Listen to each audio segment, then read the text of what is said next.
Hi, we're Dave and Jude, and we sold up our home and left our jobs and our lives behind to live on board our sailboat, Anamkara.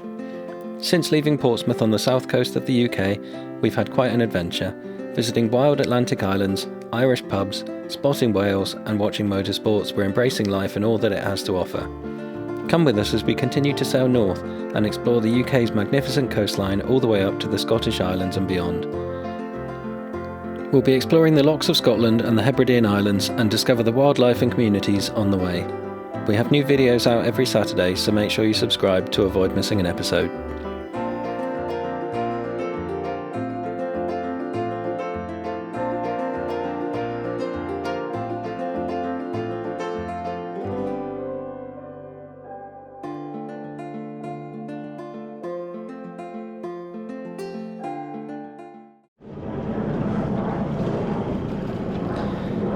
We've just said goodbye to Howth. After a lovely 4 days there. We really enjoyed Howth, and we had the trip into Dublin yesterday to the Guinness factory and to Temple Bar. Fairly relaxed morning this morning. We've left at about 9 o'clock-ish. There wasn't a particular hurry for the tide or anything. As you can probably see on the water, there's zero wind. It's glassy calm. Skipper's feeling better today, so a little bit of drama over the last week where I had a couple of bites on the forehead. Those then became infected, partly because of the sun, partly because of wearing hats all the time and rubbing it, and partly probably I didn't clean it out properly when it was done. And we didn't have antiseptic cream on board either, which has now been sorted. 2 trips to pharmacists, came to the conclusion that I needed antibiotics, so we then had to go to an online doctor to get a prescription. I had that service from my old job back in the UK, so I arranged a appointment with an online doctor, and they told me that they couldn't write a prescription for an Irish pharmacist to fulfill, so I then had to pay 40 euros or 50 euros for a online doctor in Ireland to tell me the same thing. Didn't take long though. The Irish online doctor just took the word of the pharmacist. I said the pharmacist thinks I need antibiotics because I've got a couple of bites that are infected, and he said, sure, I'll just write you a prescription now. That was a voice call only, so he didn't see anything of it, so it just seems weird that the pharmacist couldn't just give me the pills since she knew that was what it was for. But anyway, got the pills, been taking those for 2.5 days now, feeling much better. Obviously I've still got a couple of scars on the forehead, waiting for those to go down, but feeling much better and much more up for the trip today. Even though we won't be sailing, so I don't need that enthusiasm as we could have done with the other day. But yeah, we're going to Carlingford Lough. That forms part of the border between Ireland and the UK, or Northern Ireland specifically. So we will be on the Northern Ireland side, I think, tonight, if the anchorage looks good. If not, there is a marina on the Southern Ireland side, or the island side. It's not Southern Ireland. So we're not quite sure what country we're going to be in tonight, but we have freedom of movement between the two. Britain and Ireland have an agreement, so we don't have to check in, we don't have to do customs or anything like that. We can just move about. So that'll be nice and easy. And then we're not sure what we're doing tomorrow. We're either going to carry on up the coast to Strangford Lough, which is in Northern Ireland, fully, or we're going to go over to Peel next on the Isle of Man. I'm leaning more towards Strangford Lough just because it makes the journey to the Isle of Man 30 miles instead of 50 miles. And 50 miles is a full day, 10 hours plus of sailing, whereas 30 is sort of manageable in a reasonable time. You still get there early afternoon, that sort of thing. But we've got some, not bad weather, but just the first real rain that we've seen for a long time, the first real wind that we'll have seen for a long time coming in, so we'll probably hide away from that for a couple of days somewhere. We're hoping that it's then gonna improve again, because we'd like the TT race to be in bright sunshine, with the motorbikes going around the island. There's more drama if it's wet, but at the same time it's less of a pleasant experience. So yeah, I think that's all the updates for this morning, so we'll update you again later. Just thought I'd come on and tell you a bit about the island behind me. So this is privately owned, you can't anchor on it, and the only way to go and visit it is to pay about 130 euros, or we believe the man on the train told us that was the case. But one of the reasons you might want to go and visit is because there are apparently wallabies. Again, this is what he told us, so Red-necked wallabies. Red-necked wallabies, apparently. Oh, and Google was verifying right as we speak. So apparently they were also released onto the island. Whether or not this is true, again, we're not there on the fact checking yet. And they've bred too much, and there's too many of them now, and they're going to start selling them off to zoos. Poor little wallabies. But it's also only inhabited by, I think, 6 people. 8, 6 That's what Wikipedia said. Oh, 6 permanent residents. 6 permanent residents on it. So very, very luxurious island. If any of you get to go and visit, let us know how it is.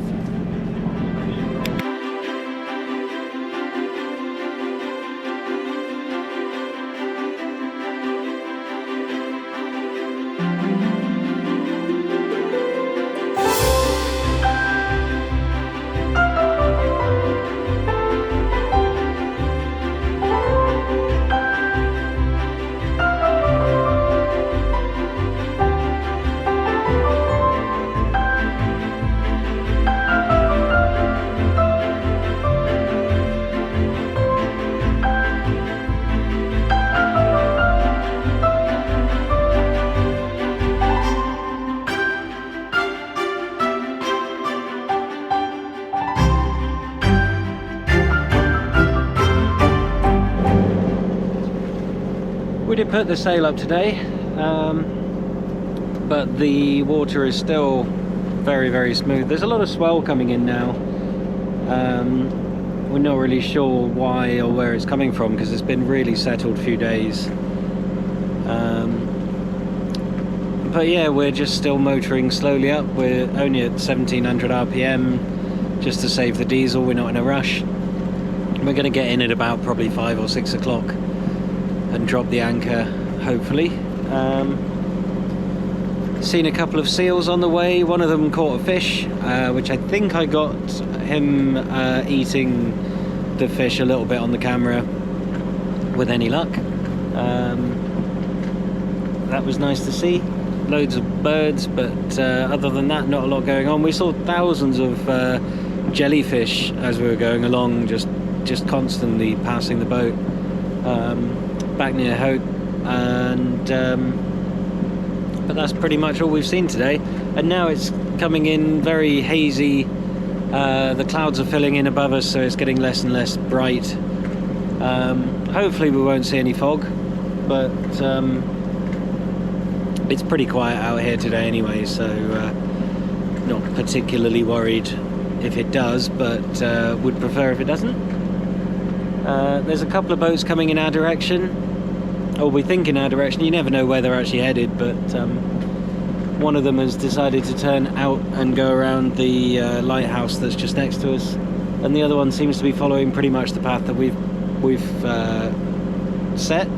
Both of them British boats. One of them called White Spirit, which is quite a big one, which I think we've seen in Cowes in the River Medina before. Not in Cowes, but like on the pontoons near it. And the other one I've forgotten the name of, but both of them came from Howth this morning. Both of them left a bit after us, probably got their tides a little bit more correct, but we figured if we left a bit early, we'll get in a little bit early and it'll be fine. We'll be with the tide at the other end, so no problem entering the harbour. So yeah, not much to report today, just a really straightforward, boring motor. So yeah, we'll catch up later.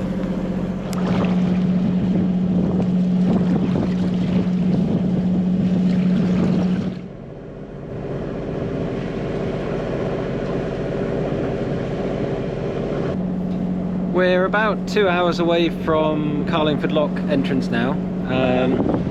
It's quite interesting. I think we forgot to mention earlier that Carlingford Lough, as well as being in between Ireland and Northern Ireland, is also surrounded by the Mourne Mountains, which is a large mountain range in Northern Ireland. And we've been seeing the sort of hazy silhouette of some of the bigger mountains for about an hour now, and the closer we get, the more of the mountain range we're seeing, and it's absolutely enormous, covering most of the skyline in front of us. And it's quite a hazy day today, so we wouldn't be able to show you very successfully on the camera, but yeah, on a clear day I would imagine this is an absolutely stunning sight, with all of the mountains laid out.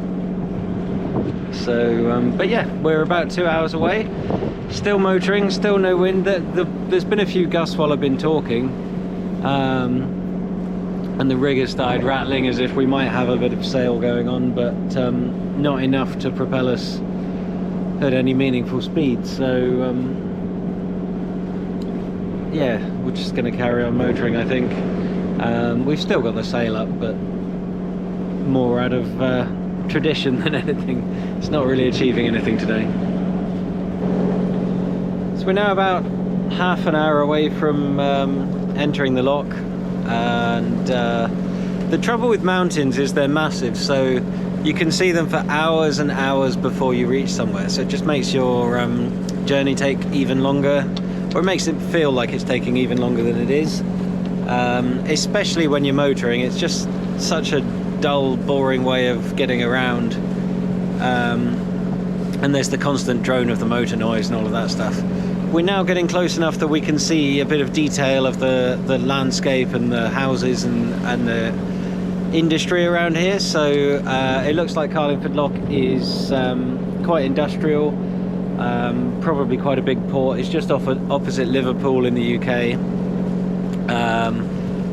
and it looks like most of what's around here is fairly industrial as well. We're only really stopping for a night just because it breaks up the journey a bit. It's 30 miles north of Howth, and it is about 30 miles south of Carlingford, of Strangford Lough. So just to make our journeys a bit shorter, we've stopped in here. But it'll be nice to see, and it'll be nice to sleep next to the mountains and have these wonderful views. We'll try and get some better footage. I've just used the GoPro, but it doesn't really come out very well on the GoPro, especially when it's hazy like this. But yeah, nearly there in theory. We've now seen the channel marker buoys that we need to turn in at, although we could probably cut the corner. It's a pretty deep harbour, but it's always nice in an unfamiliar place just to use the marker buoys, because at the end of a journey you're a bit tireder, so it's a lot safer to follow something designed for a super tanker to go through. Then we know that we're definitely not going to hit anything. So yeah, should be in shortly. There's no traffic moving about, so it's a really nice, easy, safe entry. Then we've just got to find the anchorage and see if there's room.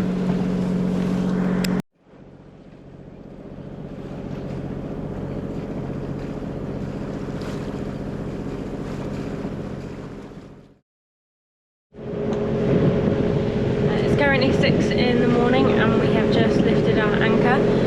We've decided to attempt to get to the Isle of Man today. So we got into Strangford Lough yesterday. Oh, Carlingford Lough. I don't know why I said that. Carlingford Lough yesterday. I don't think we filmed everything when we arrived because it was a bit of an annoyingness that happened. All the annoying words that aren't really probably words. Yeah, so we were heading for a first anchorage that was advised in the pilot books and on the charts, and there was just no room for us, so they put in a new pontoon with a ferry on it, and that had taken over some of the anchoring room, and also they had a lot of mooring buoys, so there was just nowhere for us to go that would be safe if we were sailing around. land or anything like that. So then we tried to head to the marina. So it was before 6 o'clock, and I phoned them a couple of times and no one answered. We tried them on the VHF radio and they didn't answer. But there is an anchorage on the charts just above the marina. So we ended up there. So it was all fine. There were a few container ships that went past through like every few hours during the night, and they would create quite a lot of wash.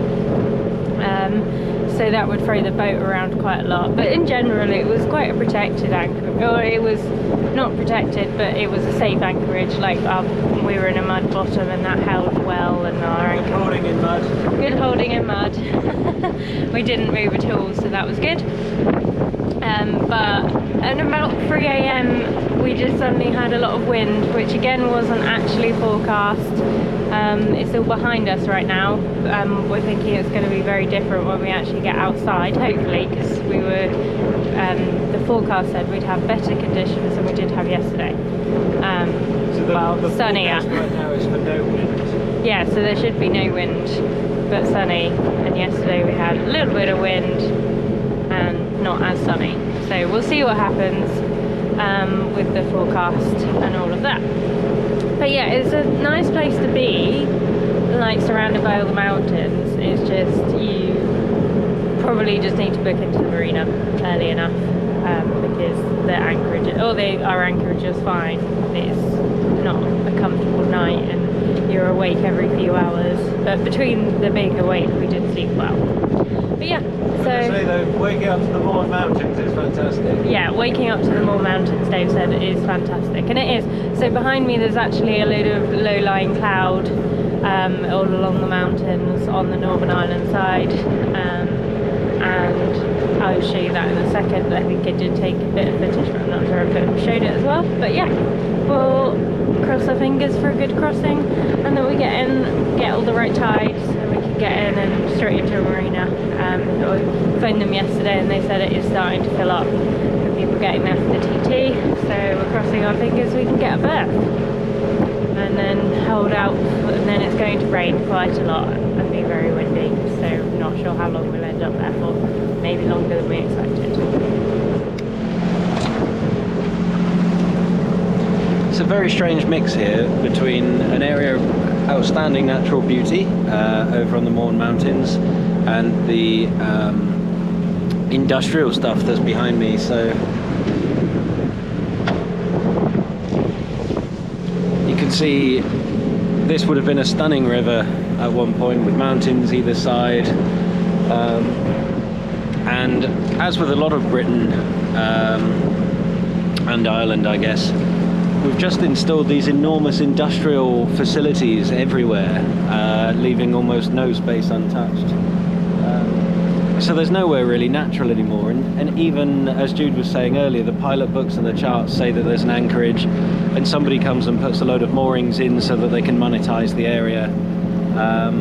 So this is very far from the sort of Caribbean sailing that you see on a lot of other channels, where it's just a bay and there's nothing in it and you can anchor and you know, there's the occasional mooring ball, but here it very much is the case that everywhere is getting monetized.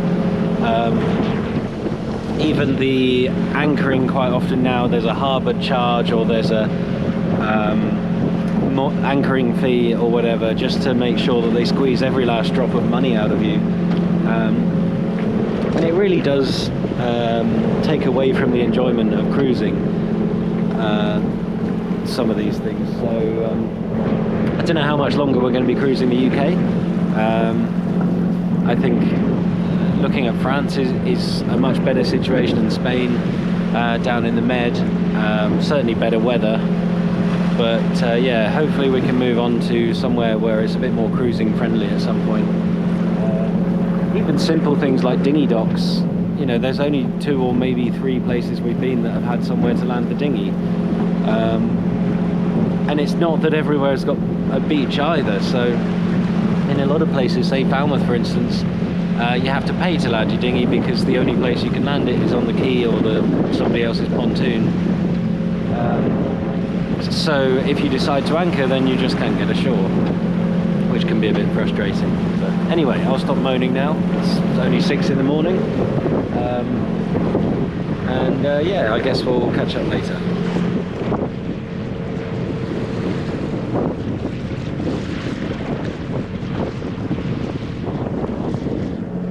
So we've made it out of Carlingford Lough now. Just sort of motoring alongside of the Mourne Mountains. Almost completely windless day as expected, which is frustrating again, but then we've given ourselves this schedule of or target of getting to the Isle of Man for the TT race.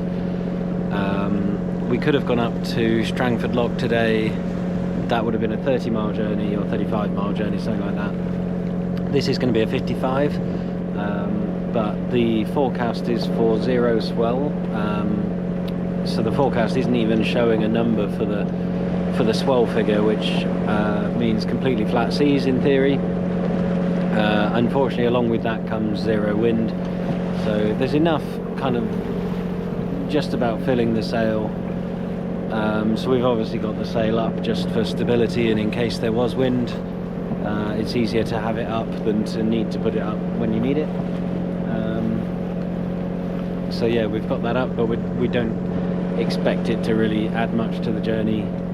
We're motoring very low revs just to conserve fuel. So we're looking at getting in at about 6:30, 7 o'clock tonight. We're hoping that we can there's a lifting bridge and a tidal flap gate, can't remember the term that they used, at Peel Marina. So we're hoping to get into the inner marina, inner harbour, and get a finger pontoon to tie up to. We called up yesterday, they said there is currently room, but they've got people turning up because of the race. The weather's looking bad for the race, it's quite wet and windy,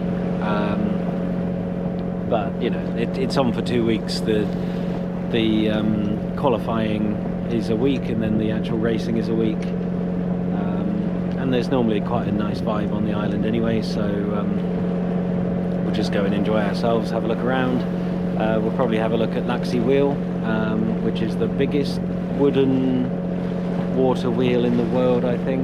Water wheel being from the industrial days where they were pumping water out of mines, and the reason for that is the Isle of Man, I think, has the deepest mine and the mine with the most minerals in it. We'll refresh all of these facts when we get there. There's a big sign up telling you what's going on. But huge mining industry on the Isle of Man back in the day, and hence they have that infrastructure. There's also Peel Castle, is one of the more beautiful spots I've ever been to. Douglas Harbour the other side. We'll try to show you the tides. The tides here are some of the biggest in the world. I think something like 12 metres of change, maybe 15. When I was there before, overnight we had tied up on the wall and gone to the pub. Later on went to sleep, and I woke up to a horrible creaking noise, and the boat was about a foot out of the water because the ropes were too short, so I extended them. About an hour later I woke up to the exact same noise, exact same problem, and ended up having to tie, I think it was the end of the main sheet, onto one of the lines because the mooring lines weren't long enough to manage the full range of the tide there. So hopefully we won't be tied up against the wall this time, but absolutely lovely place to be, and we hope to get some decent footage of the island and the racing and that kind of stuff for you guys, to really share the experience with you. But for now, we're just motoring on. Unfortunately, the mainsail also puts me in the dark, so it's freezing up here. Jude's gone down to rest for a bit, hopefully got back into bed to warm up. But when you're in the sun, it's not too bad. But because I'm shaded by the mainsail, it's pretty chilly. But yeah, nice day for it anyway, and we'll catch up later. I'm on watch now for a couple of hours. I went down after we got out of the harbour, had a bit of a lay down, then got some breakfast ready, So now, yeah, I'm up for a couple of hours. We are motoring, we have the main up, there's a little bit of breeze, but it's not really helping very much right now. It was, and Dave managed to sail for a while, although assisted slightly with the motor, but we did quite well. So yeah, it's very sunny, as you can tell. Slight chill in the mild bit of air there is. Hoping it'll warm up in a bit.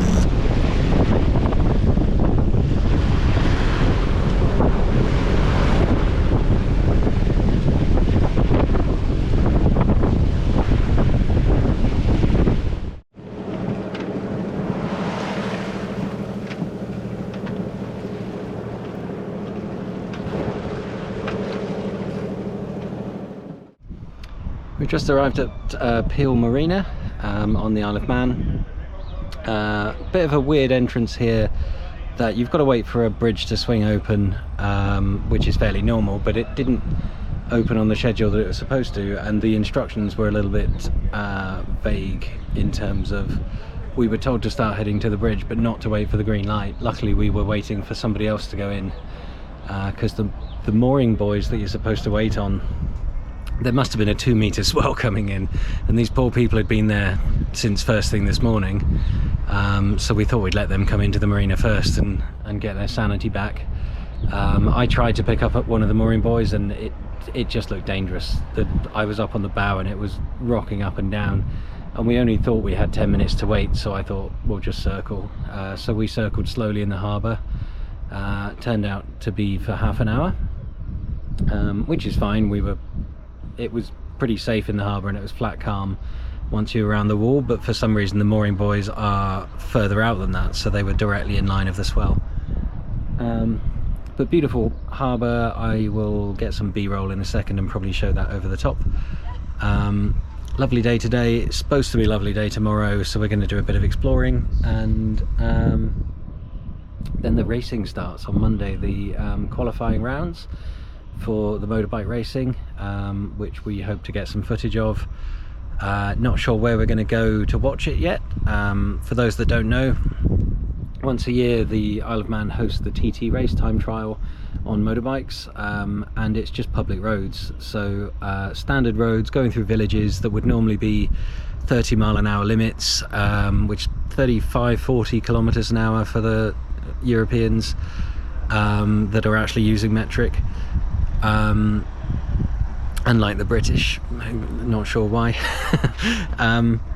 But yeah, and the motorbikes do up to 220 miles per hour through the island roads, so a bit of a spectacle. And the place you watch from, you can watch from a grandstand over in Douglas, but most people watch it just from the side of the road, or they sit in a hedgerow, which is like a sort of fence made from bricks, stones, shrubs, things like that, that we have in Britain.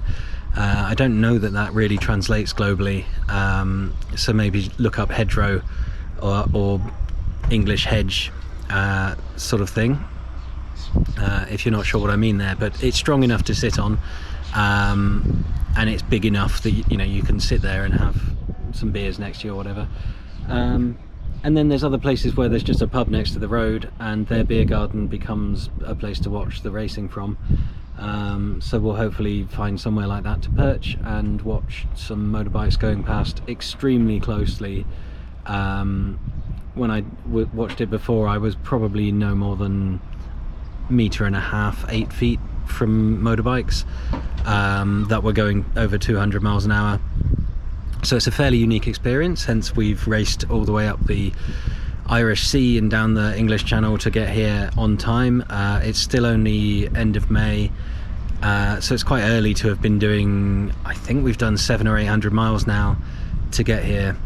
But yeah, should be a good week, or 2 weeks if we stay and watch the racing. There's some bad weather coming in, so we might just not want to leave if it's rainy or too windy. So we'll see how we get on.